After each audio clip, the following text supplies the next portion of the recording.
Bonjour à tous, ils sont réunis pour 3 jours à Rome, près de 10 000 prêtres venus de 91 pays du monde à l'occasion de la clôture de l'année sacerdotale. Il y a parmi eux 750 prêtres français, une trentaine d'évêques, avec à leur tête le président de la conférence épiscopale et archevêque de Paris, le cardinal André XXIII. Il ne s'agit pas tant d'une conclusion, a précisé le cardinal Oumès, préfet de la congrégation pour le clergé, que d'un moment de renouveau, de renaissance spirituelle, une redécouverte de la grandeur de ce sacrement qui les configure au Christ. Le point d'orgue de ce congrès mondial des prêtres, ce sera demain soir sur la place Saint-Pierre, une grande veillée avec le pape Benoît XVI, des témoignages de prêtres, un dialogue des prêtres avec le pape et puis des liaisons en direct avec le sanctuaire d'Ars, avec le Cénacle à Jérusalem, avec les favelas de Buenos Aires et même avec Hollywood. Ce sera à suivre, y compris sur KTO bien sûr, en direct à partir de 20h30.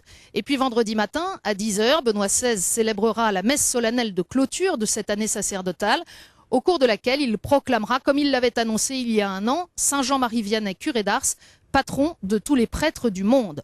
Au cours de ces 3 jours, d'autres rendez-vous sont proposés à tous les prêtres réunis à Rome. Demain matin, ils auront l'occasion d'entendre une méditation du cardinal Marc Ouellet sur le thème « Invocation de l'Esprit Saint avec Marie en communion fraternelle ». Ce matin, ça démarre à Saint-Paul-en-les-Murs avec un autre cardinal, l'archevêque de Cologne, Joachim Meissner, qui donne lui une méditation sur le thème « Conversion et mission ». Après la méditation, un temps d'adoration eucharistique, des confessions et puis la célébration de la messe. Il y a aussi des rendez-vous précis pour des groupes particuliers. C'est le cas pour les prêtres français.